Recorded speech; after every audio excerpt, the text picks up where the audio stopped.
जब नोटबंदी हुई तो कितने हजार करोड़ का बजट था इस देश का पता है? 20 लाख हजार करोड़। कितना? 20 लाख हजार करोड़ नेटवर्क इस देश की थी।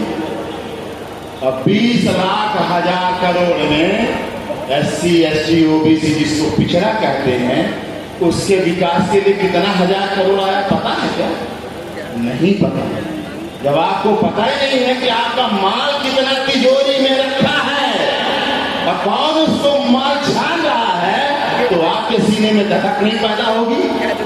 और जिस दिन जाति का जनगणना हो गई और सामाजिक आंकड़े आ गए और आर्थिक आंकड़े आ गए और आपको पता चला 100 रोटी थी हमको तो 5 मिनट 50 नहीं तो दुश्मन उड़ा ले गया, उस दिन विद्रोह कर दोगे कि नहीं? इसीलिए जातिगत जनगणना नहीं हो।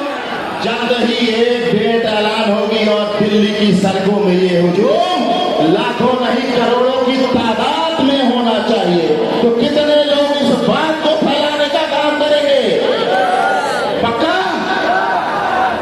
बहुत अच्छा।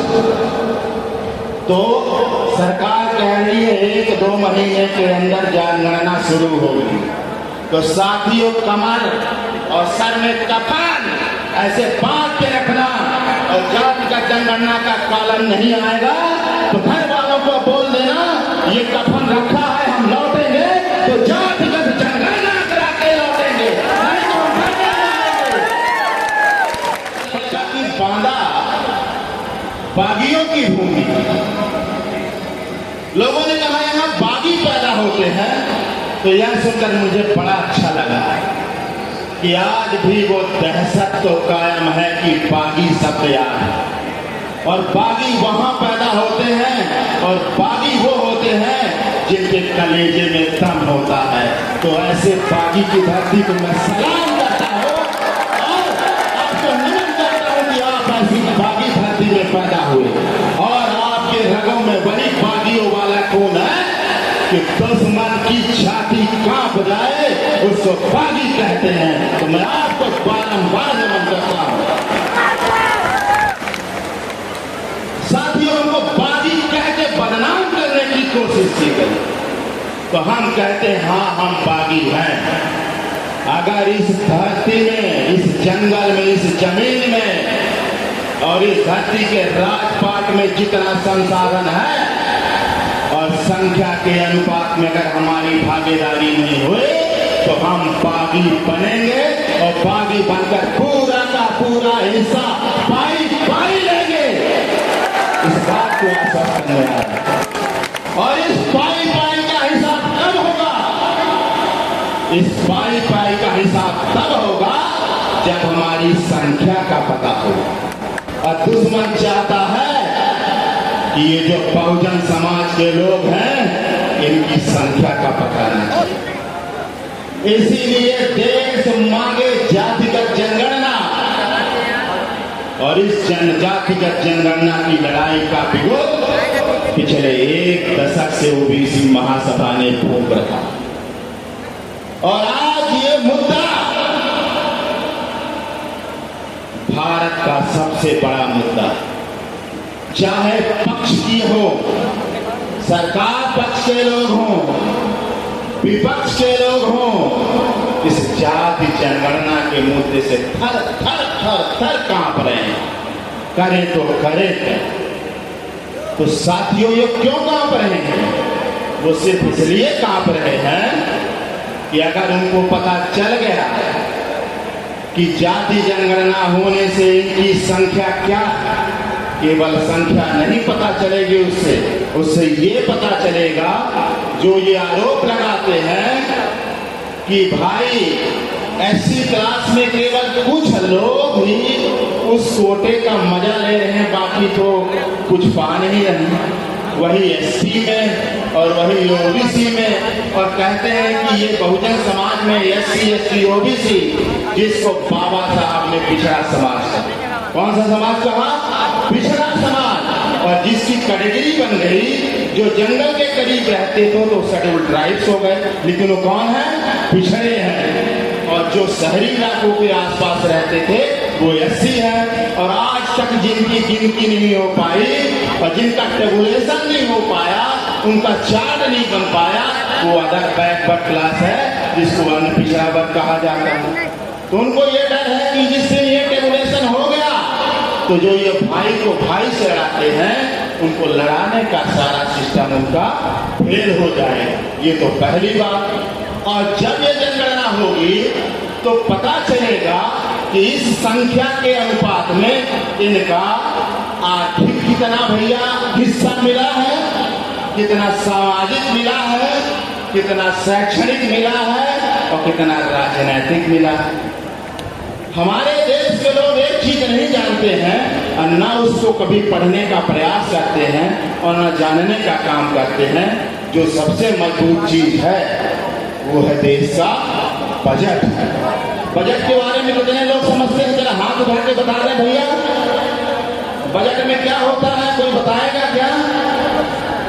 सबको लगता है बजट आया है तो कुछ चीज सस्ती होगी और कुछ चीज महंगी होगी, यही मतलब समझते हैं ना आप लोग। बजट का ये मतलब नहीं है, कतई ये मतलब नहीं है कि बजट आया है तो क्या सस्ता होगा और क्या महंगा होगा। बजट ये आया है कि भारत सरकार के पास कितना रुपया है। ठीक, भारत सरकार के पास कितना रुपया है और वो रुपया कहाँ खर्चा होगा और कितना खर्चा होगा। अगर हम कहते हैं हम बहुजन के लोग हैं, 85% से ज्यादा लोग हैं, तो उसका 85% हमारे आपके विकास के लिए होना चाहिए कि नहीं होना चाहिए? तो आपके हिस्से कितना हिस्सा आ रहा भैया बताएगा कोई? नहीं आ रहा है। आज तो ये स्थिति है कि SC, ST, OBC वर्ग के छात्रों को स्कॉलरशिप तक नहीं मिल रही है। क्या नहीं मिल रही है? तो भैया उस पर पानी नजर रखो। जब नोटबंदी हुई तो कितने हजार करोड़ का बजट था इस देश का पता है? 20 लाख हजार करोड़। कितना? 20 लाख हजार करोड़ नेटवर्क इस देश की थी। और 20 लाख हजार करोड़ में SC, ST, OBC जिसको पिछड़ा कहते हैं, उसके विकास के लिए कितना हजार करोड़ आया पता है क्या? नहीं पता।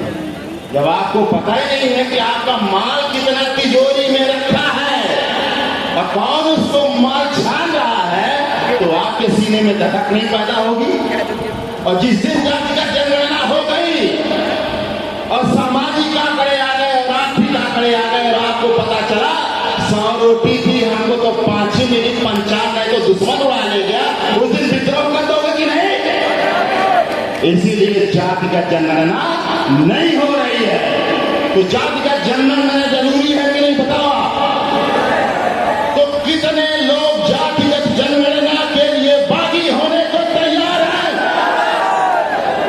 बागी मतलब बंदूक उठाना नहीं। बागी का मतलब होता है अपने हक और अधिकार के लिए आंदोलित होना, आवाज उठाना, संघर्ष करना। तो संघर्ष के लिए कितने लोग तैयार हैं? तैयार है पक्का? जल्द ही एक डेट ऐलान होगी और दिल्ली की सड़कों में ये हुजूम लाखों नहीं करोड़ों की तादाद में होना चाहिए। तो कितने लोग इस बात को फैलाने का काम करेंगे? पक्का? बहुत अच्छा। तो सरकार कह रही है 1-2 महीने के अंदर जनगणना शुरू होगी। तो साथियों कमर और सर में कफन ऐसे बांध के रखना और जातिगत जनगणना का कॉलम नहीं आएगा तो घर वालों को बोल देना ये कफन रखा है, हम लौटेंगे तो जातिगत जनगणना करा के लौटेंगे, नहीं तो पक्का? तो जातिगत जनगणना के लिए तैयार रहना। खाना नहीं हो अपन नॉन रोटी खाएंगे, चना उर्रा खाएंगे, लेकिन जाति जनगणना कराएंगे। ये केवल OBC की बात नहीं है। अभी वर्गीकरण आया, उसके बारे में लोगों को पता है? वर्गीकरण पता है क्या आपको? नहीं पता है। वो वर्गीकरण करता है और कहता है सारा माल तुम्हारा एक भाई खा रहा। अरे भैया 70 साल से देश का बजट का 99% माल तुम खा रहे हो और हम तो कहते कि तुम्हारा भाई माल खा रहा है, शर्म नहीं आती? अरे 80% माल तुम खा गए, हमारे भाई अब जग गए हैं, जितनी जिसकी संख्या भारी उससे उतने, और हम अपना अधिकार मांगते नहीं किसी से, तो अभी अधिकार नहीं मांगना है, गलत। तो वही बातें थे कि हम अपना अधिकार मांगते किसी से नहीं लेना, अब हमको अपना अधिकार छीनना, हम अपना अधिकार छीनेंगे उसके लिए कमर कसना पड़ेगा। तो एक बात साथियों तैयार रखना, इसके लिए मानसिक रूप से, शारीरिक रूप से और आर्थिक रूप से इस लड़ाई के लिए तैयार रहना, क्योंकि कभी भी जिस तरह मंडल का आंदोलन छिड़ा था और मंडल मसीहा शरद यादव जी ने एक काम किया था, मैं छोटा सा बच्चा था 7-8 साल का, मैं रीवा से अपने पिता के साथ इलाहाबाद की धरती तक प्रिया स्कूटर से आया था और 2 बोरी लाई और 1 बोरी चने लेके निकला था और मंडल की लड़ाई देश में जीती थी, तब मंडल कमीशन लागू हुआ। उसी तरह की लड़ाई का आगाज आपको करना होगा और उसी तर्ज पर लड़ना होगा, तब ये जो मलाई छान रहे हैं बरसों से, तब वो उसमें हिस्सा देने का काम करेंगे। तो पहली चीज अब क्लियर हो गई कि जाति जनगणना क्यों जरूरी है। पक्का किसी को कोई संशय है? अभी पूछ सकता है भैया, हम जवाब देने को तैयार है कि जाति जनगणना क्यों जरूरी है। फिर अब आपको किया कैसे गया कमजोर, 20 साल में आपका आंदोलन धीमा क्यों पड़ा, उसका एक उदाहरण देता हूं। एक मेढक होता है और जो साइंस के छात्र वो जानते हैं कि मेढक एडाप्टेशन करता है, मतलब बारिश होती है तो पानी में रहता है, जब बारिश नहीं होती तो जमीन के अंदर जाके अपना शरीर बचाए रखता है। ठीक, इतना तो पता है। तो इस समाज को मेढक बना दिया गया,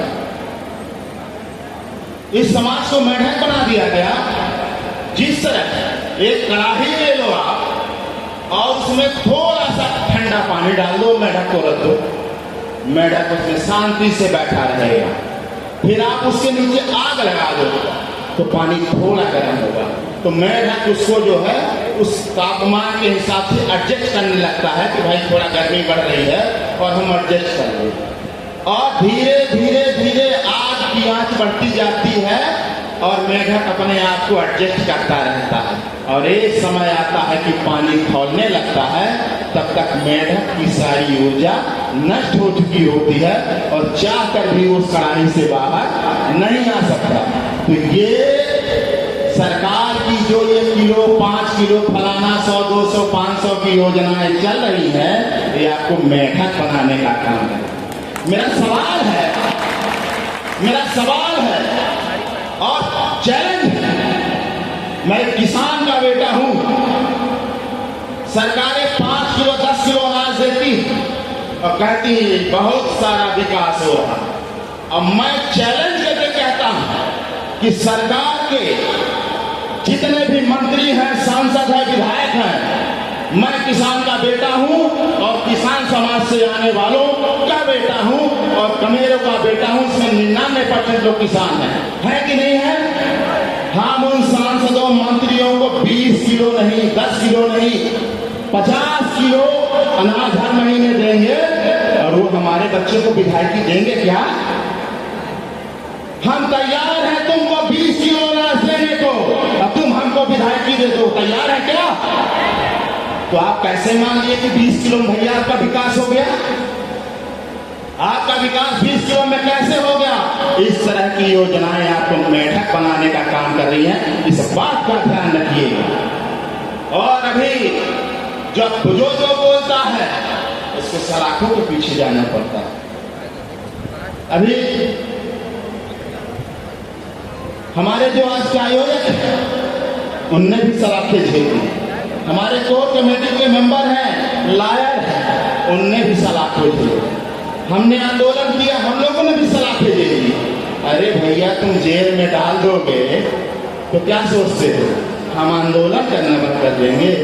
अरे जेल में डालने से आंदोलन बंद हुए होता तो जो ये हमारे पुरखे हैं ये भी सब जेल गए थे और जेल जाके तुम्हारे नाकों में चला चबा थे, तब मंडल कमीशन लागू हुआ था। उसके बाद जेलों से हम नहीं देते। अरे करोड़ों की तादाद में 1 करोड़ जेल भी चले जाएंगे तो क्या फर्क पड़ेगा। और जिस दिन हमारी सत्ता आएगी तुम अपना ध्यान रखना, तुम कहां जाओगे। तो इसलिए बहुत डरने की जरूरत नहीं है, जागने की जरूरत है। जागो, थर थर कांपेगा। जिस तरह बाज होता है और कौवा आता है, बाज को परेशान करता है, ठीक। तो बाज उसको जवाब नहीं देता, बाज थोड़ा ऊपर उठता है, तो कौवा सोचता है कि बाज डर गया। ये जो 85% समाज को है बाज है, अपनी शक्ति नहीं देख रही। थोड़ा बाज थोड़ा और ऊपर उठता है तो कौवा थोड़ा और उठता है तो मारता है। कौवा खूब खुश, हमसे डर गया बाज। फिर बाज ले जाता है इसकी ऊंचाई में, कौवे की सांस फूलती है और गिर के मर जाता है। तो इस बाज से नहीं टकराना मैं ये कहने आया हूं, और आप बाज हो ये मैं जगाने आया हूं। आप है कि नहीं है। और बाज का संघर्ष 2 मिनट में और मैं कंक्लूज कर देता हूं कि ये जो आपके साथ कुठाराघात हो रहा है और आपका जो हक नहीं मिल रहा है, ये क्यों नहीं मिल रहा पता है? क्योंकि आप सब हम क्यों पिछड़े हैं पता है? नहीं पता। एक लाइन का जवाब है, अरे हम पिछड़े इसलिए हैं कि क्योंकि हम पिछड़े हुए हैं। तो पिछड़ेपन को हटाना और आपस में एकता लाना, उस दिन पिछड़ापन खत्म हो जाएगा। तो बात इतनी सी है। और संचालक महोदय ने 2 मिनट में कहा तो मैं 1 मिनट में खत्म कर देता हूं, क्योंकि मुझे जो बात और बोलनी थी उसके लिए 8-10 मिनट लगेंगे। तो मेरा सिर्फ आप लोगों से एक ही निवेदन है कि अपने अधिकार के प्रति हमें चौकन्ना रहना है, क्योंकि गली गली पग पग पर दुश्मन बैठा है हमको आपको लड़ाने में, और एकता नहीं बची तो हमको मिटाने का काम करेगा। और लास्ट में एक बात कह के अपनी बात को खत्म करता हूं, तो वो कुछ भी कहें तो आप कहना संविधान रक्षक रक्षित। जो संविधान की रक्षा करेगा संविधान उसकी रक्षा करेगा। तो बोलो जय संविधान। बहुत बहुत धन्यवाद। और मेरी बात से अगर किसी को आहत लगा हो, बुरा लगा हो, तो मैं बिल्कुल हाथ जोड़कर माफी चाहूंगा। बहुत बहुत धन्यवाद।